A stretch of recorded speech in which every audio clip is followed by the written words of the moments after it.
Olá, olá, olá! Seja bem-vindo ao canal Descomplicando. Meu nome é Henrique Frigério, criador desse canal, e nessa videoaula de hoje aqui na playlist Projeto Vida do canal Descomplicando, vamos falar um pouquinho sobre as enzimas, já que na aula passada nós falamos sobre proteínas. Agora, não vamos só falar sobre as enzimas. Vamos fazer uma inter-relação mais curiosa, mais interessante, que muita gente não sabe e seria ideal que soubesse, para ter essa dúvida sanada. Que é o quê? Tomar cloreto de magnésio, beber, ingerir cloreto de magnésio, faz bem para a saúde? Bom, para você saber isso, você vai ter que acompanhar essa aula de hoje, que eu trago para você um resumão que vai esclarecer tudo com relação a esses três tópicos. O que é uma enzima, estrutura geral e mecanismo de ação das enzimas, como elas funcionam, e ainda essa relação de cloreto de magnésio com enzimas e com a sua saúde, para você saber o que fazer quando ficar nessa situação, se toma ou não cloreto de magnésio. Então vamos lá. Para você saber o que é uma enzima, a gente precisa saber a definição. O que são enzimas? São, em geral, proteínas especiais, também chamadas especializadas, né?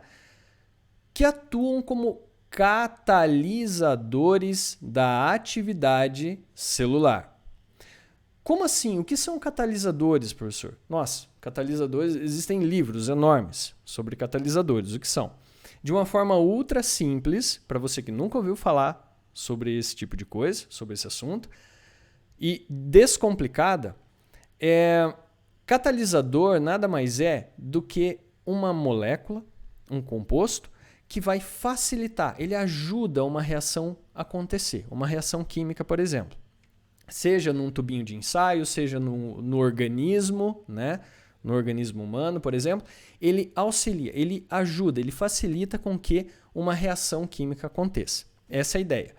E sabendo disso, as enzimas são consideradas, então, catalisadores biológicos. Elas controlam as reações químicas de todo o nosso corpo, do nosso metabolismo. Agora, como que elas funcionam? Para saber como elas funcionam, não tem como se a gente não falar da estrutura geral de uma enzima. Por quê? Porque está atrelado. Agora, veja só, para a gente entender a estrutura geral. Eu coloquei aqui um composto, considere um composto químico, que é o cofator. Aqui eu tenho um componente químico que a enzima vai transformar num produto. Isso nós chamamos de substrato, tá? Toda enzima, não digo toda enzima, mas característica clássica das enzimas é que as enzimas são específicas ao seu substrato, tá? Agora, para ela ser específica a esse substrato e transformá-lo num produto, você tem que entender a estrutura. E aí é muito simples. Qual que é a estrutura de uma enzima? A primeira estrutura que eu quero destacar aqui para você é a apoenzima. É essa estrutura aqui, formada pela parte proteica da enzima, pela cadeia polipeptídica da enzima. Se você não sabe o que é isso, veja a videoaula anterior lá de proteínas. Agora, esse desenho aqui, deixa eu só fazer um comentário. Esse desenho aqui, eu me inspirei numa figura que tem num livro que eu sou fissurado. Eu gosto muito dele, justamente por causa das imagens dele, que é o livro Leninger, Princípios de Bioquímica. Então eu, obviamente, vejo esse livro lá, o Leninger, acho essa figura lá, que essa figura vai estar, obviamente, muito melhor, muito mais bonita, né?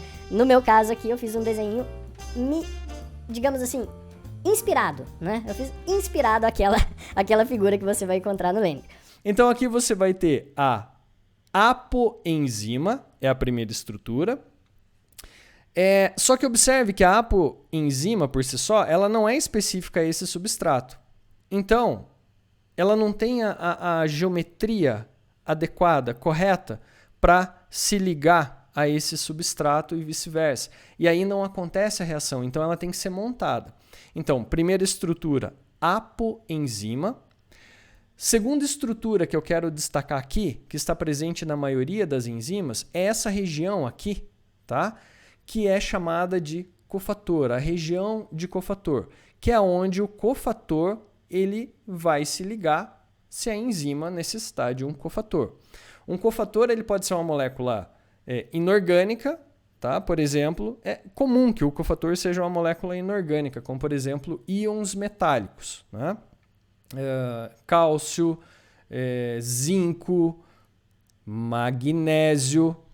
Guarda essa informação. Magnésio. Então, apoenzima, cofator e a terceira região, que é essa região central aqui, que é o quê? A região da coenzima. Coenzima. A coenzima é uma molécula, normalmente uma molécula orgânica, tá? Normalmente uma vitamina, que ela interage montando a estrutura da enzima para dar àquela enzima, auxiliar aquela enzima na sua função, numa reação, por exemplo. Então, ela compõe a estrutura aí das enzimas de uma forma geral. Então, apoenzima, coenzima, região de cofator. E aí o que acontece da região de cofator? O cofator específico para aquela enzima, cada enzima tem um cofator específico, né?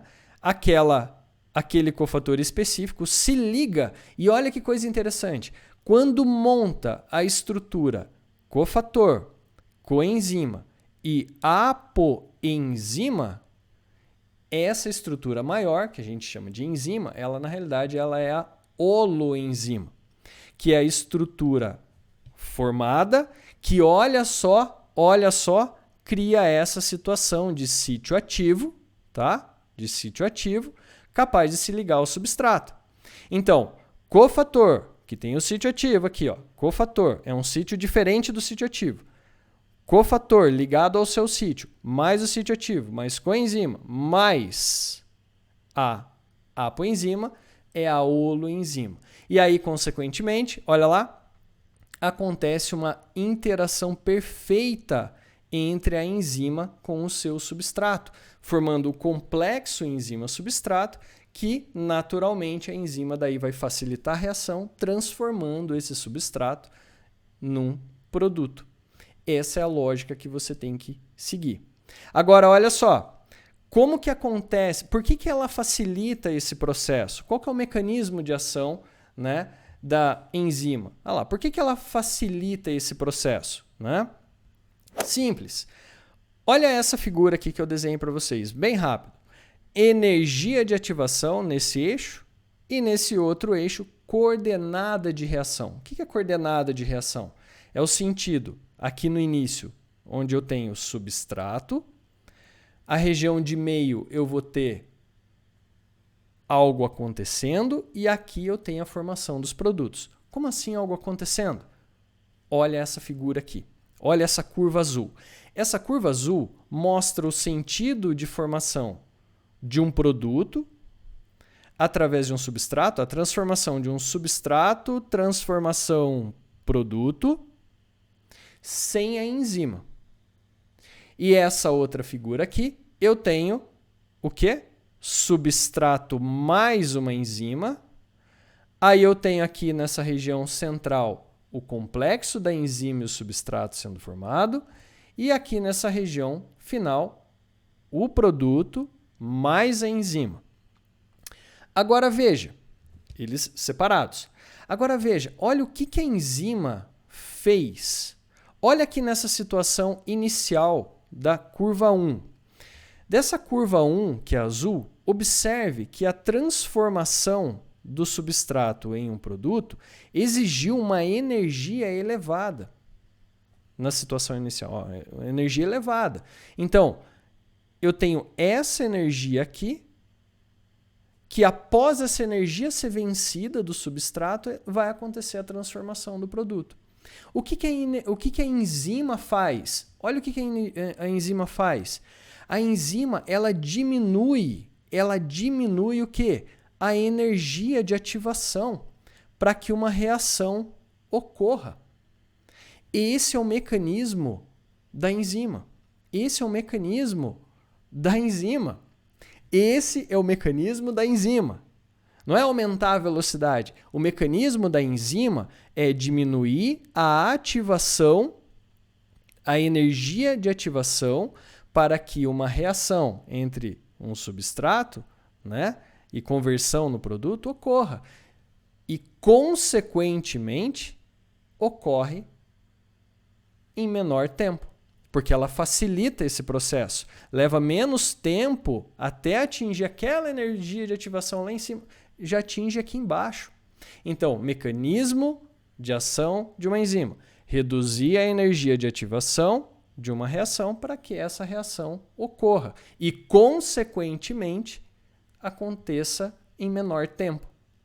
Cuidado com isso. Cuidado com isso, porque muitas vezes cai na prova outra coisa e daí vocês erram e não sabem por que errou. Esse é o mecanismo de reação, diminuir a energia de ativação. Tudo bem? Não esqueça, gabarite lá a tua prova. Agora, vem a pergunta final. Tomar cloreto de magnésio faz bem para a saúde? Primeiro, o que tem a ver o cloreto de magnésio com a enzima? O magnésio é um cofator.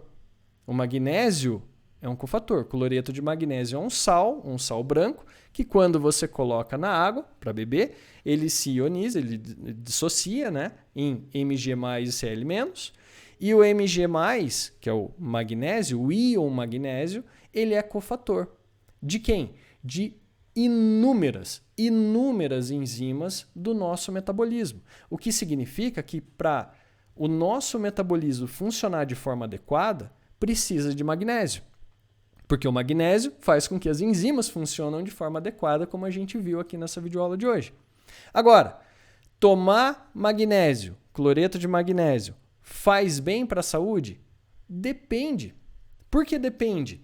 Você está precisando de magnésio? Você fez dosagem laboratorial, dosagem bioquímica, exame de sangue, e no exame de sangue está falando que você está em deficiência de magnésio? Que o nível de magnésio na sua corrente sanguínea, no seu corpo, está baixo? Se ele estiver baixo, obviamente que faz bem para a sua saúde repor esse magnésio. Aí você consulta, você faz uma consulta com o seu profissional de saúde qualificado para que ele recomende qual a dose que você deve tomar. Não é simplesmente sair para a farmácia, comprar lá o saquinho e bebendo quanto você acha que deve. Tem que fazer de forma prudente, de forma adequada. Professor, fiz o exame aqui e no exame aqui não deu nada, deu que o meu magnésio está normal. Se está normal, não vai fazer nada para a sua saúde, nem bem nem mal você tomar. Na realidade, dependendo se você tomar até em excesso, pode dar algum problema. Mas você pode poupar o seu dinheiro e gastar com outras coisas e não gastar comprando algo que você não precisa. Então, antes de tomar o cloreto de magnésio, você precisa saber se você precisa de cloreto de magnésio. Da mesma forma, antes de tomar coisas com cálcio, coisas com ferro, vitamina D, veja se você precisa. Não sai por aí tomando, tá? Não vai sair se automedicando. Esse é o ponto. Esse é o ponto. Então, tomar cloreto de magnésio faz bem para a saúde? Você que vai saber, ou o profissional de saúde que acompanha você, qualificado, obviamente, através dos seus exames. Espero que essa videoaula tenha clareado a tua cabeça com relação a esses assuntos, polêmicos muitas vezes, porque muita gente vai tomando cloreto de magnésio aí sem saber o porquê, não sabe nem para que funciona, mas sabe que é bom para a saúde e vai tomando, e muitas vezes nem precisa. Enfim, espero que essa videoaula tenha ajudado você. Não esqueça de deixar seu like, se inscrever no canal, ativar o sininho e, como sempre, fique bem.